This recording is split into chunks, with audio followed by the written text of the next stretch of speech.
Je vous souhaite une bienvenue dans notre méditation « Notre Dieu est merveilleux » dont le titre est « Que se passerait-il si… » Vous, petits enfants, vous êtes de Dieu et vous avez vaincu les faux prophètes, car celui qui est en vous est plus grand que celui qui est dans le monde. 1 Jean 4, verset 4. Que se passerait-il si nous, les enfants de Dieu, demande Philippe Yancey, nous agissions comme si les paroles de l'apôtre Jean dans notre texte d'aujourd'hui étaient vraies?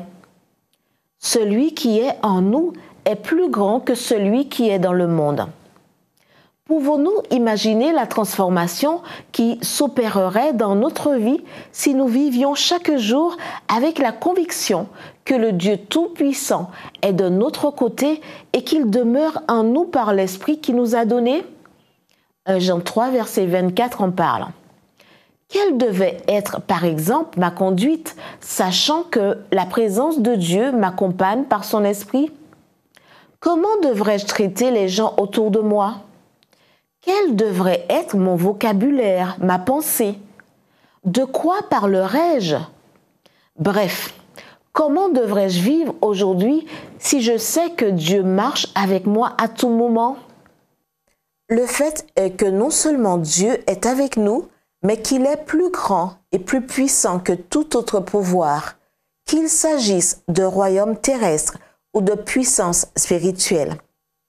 Quel impact cette vérité solennelle devrait-elle avoir sur notre vie quotidienne? Si le pouvoir qui est avec nous est plus grand que celui qui est dans le monde, quelle attitude devrions-nous adopter face à nos défis? Comment devrions-nous réagir aux menaces de nos ennemis et aux tentations du malin? Où devraient s'arrêter nos craintes de l'échec, des pertes matérielles, de la maladie et de la mort? Ce que j'essaie de dire, c'est que la présence de Dieu dans notre vie ne peut plus être qu'une idée. Elle doit être une réalité vivante avec des résultats pratiques. Si quelqu'un est en Christ, écrit l'apôtre Paul, il est une nouvelle créature. Les choses anciennes sont passées. Voici, toutes choses sont devenues nouvelles. 2 Corinthiens 5, verset 17. Tous les hommes et femmes que nous considérons aujourd'hui comme des héros de la foi se sont appuyés sur cette grande vérité.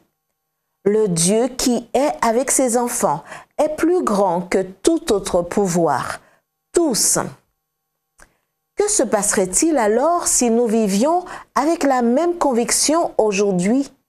Voici ce qui se passerait.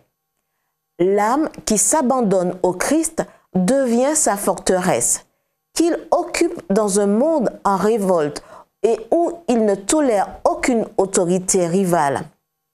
Une âme ainsi gardée par les agents célestes résiste à tous les assauts de Satan. Ellen White, Jésus-Christ, chapitre 33, page 282. Vous et moi sommes une forteresse imprenable qu'il soutient dans un monde en révolte. Prions. Seigneur Jésus, aujourd'hui, je veux te rendre grâce, car en tout temps, ta puissance de droite me soutient. Et merci, parce que si tu es avec moi, qui sera contre moi? En ton nom. Amen.